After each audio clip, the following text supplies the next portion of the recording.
Hi everyone, Mike here from Bikesbymike with another cycling related video. So I'm back upstairs to talk to you about bike tools. I'll show you what tools I carry in my saddlebag for on the bike repairs and explain to you why I think each is the best tool for the job. Okay, let's get to it. So deciding on what tools to carry while cycling is a much tougher decision than deciding what tools to keep at home, for the simple reason that on your bike you have to be much more weight conscious. So not only do the tools you carry need to be light, you have to be selective in which tools and how many tools you take on the ride with you. I've spent years experimenting with different bicycle tools, trying to find that perfect balance of weight and functionality. Finally, after swapping out my old Lezine multi-tool with the new Wolf Tooth Pack pliers, I now have the perfect set of on-the-bike tools, and I'll show you what those look like. Now, I absolutely believe that these tools are the perfect set to carry with you on the bike, but with one disclaimer: they won't fix everything. You see, the biggest challenge in deciding what tools to purchase and carry with you on the bike is deciding what bike repairs you want to be able to handle while on the road. It's physically impossible to carry with you all the tools you'll need to fix every possible bike failure. Want to get rid of that creaky bottom bracket that just started misbehaving? Well, pull out all of these tools and you're good to go. Oh, wait, you'll also need these tools to remove the crank before you work on the bottom bracket. Oh, and a repair stand. Yeah, you need a repair stand. So obviously there are some repairs you simply won't be able to fix while on your ride. But the more mechanicals you can fix yourself while riding, the fewer times you'll find yourself stranded on a ride. So the first step you need to take before even thinking about what tools to put in your saddlebag is deciding what common mechanicals you want to be able to fix while riding, without support of friends, strangers, or bike shops. So let me go through my list of common and uncommon mechanicals that I want to be able to fix should they develop on a ride, and those I accept will leave me stranded. Your list may be different than mine, which is perfectly fine, but at least it'll give you a starting point to customize your own list of must-have on the bike fixes. So here then is my holy grail list of the 3 mechanicals I need to make sure I can repair while on the road or trail.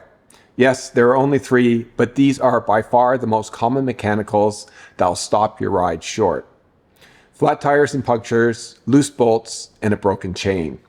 Here are some of the less common and more complicated repairs that I accept I won't be able to fix while riding because I won't carry the tools and parts necessary for the repair. Skipping gears, squeaky or rubbing brakes, creaky bottom bracket, broken spoke, dead electronic shifter battery, broken cleat or pedal. The good news is that while I won't be able to completely fix any of these while riding, it's unlikely that any of them will prevent me from slowly riding home. They'll just make me hate my ride. Okay, now that I've decided that there are these 3 specific mechanicals I want to be able to fix while riding, it's pretty easy for me to choose what tools to include in my saddlebag. Now, what specific tools you include in your saddlebag will depend not only on the type of mechanicals you want to be able to fix, but also what components you're using on your bike. The most obvious example is flat tires and punctures. I'm riding tubeless road tires with sealant, so I can get away with not carrying a spare inner tube. If you're running clinchers, you'll need to carry at least 1 spare tube. I'm also running 12-speed Shimano drivetrain. More on that later. Okay, now let's look at the tools in my saddlebag that go on my Cannondale Super 6 road bike. I carry at least 2 CO2 cartridges, a Silka CO2 regulator nozzle, a Dynaplug Racer Pro, a KMC mini chain tool with case, a chain hook, and a Wolf Tooth 8-bit pack pliers multi-tool.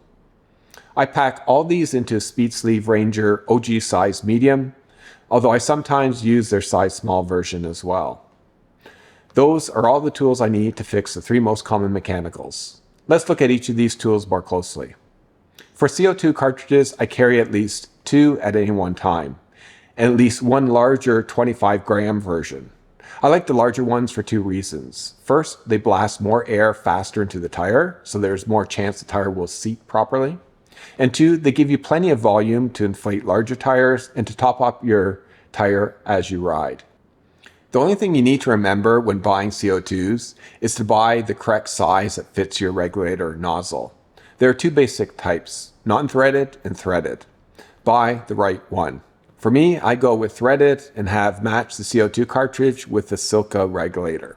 I have broken many regulators over the years, so I bit the bullet and paid the premium price for the one made by Silca, which is made to last. The final tool you'll need to fix punctures and flats in a tubeless tire are plugs. Don't even think of riding road tubeless and not carrying plugs. The pressures are simply too high to rely on the sealant itself to plug the hole.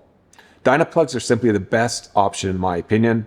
Check out the video I did on the Dynaplug Racer Pro if you want to know why these plugs are so effective. Okay, moving on to broken chains.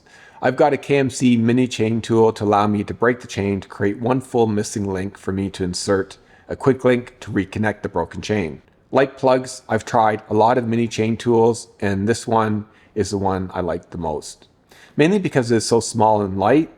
It's been about 20 years since I've broken a chain on a ride, so I don't want to haul around something heavy that I'm unlikely to ever use. This tool works just fine in a pinch. While not essential, I carry a chain hook that makes it a lot easier to install the quick link, as it takes the tension away from the chain. And the last tool is probably the most important choice you'll make, as there are so many options available with so many different features. Here I'm talking about the multi-tool, and I've gone with the Wolf Tooth 8-bit pack pliers. It has all the essential bits and tools I need for a multi-tool. It's well constructed out of aluminum and has many magnets that hold the individual bits in place, including the hex and torque bits. The Master Link tool, Master Link holder, valve cleaning rasp, and the valve core wrench are all tools you often don't find in multi-tools of even a larger size. I just love this tool. Just remember that the Master Links are not universal. I'm running a 12-speed Shimano Dura-Ace chain, so I carry a Shimano 12-speed quick link.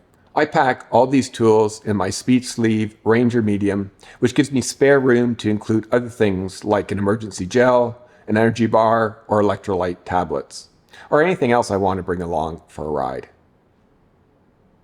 So that's pretty much it for the essential bike tools I carry on every ride. If you're interested in any of these tools I have, I've included links to the products in the description below.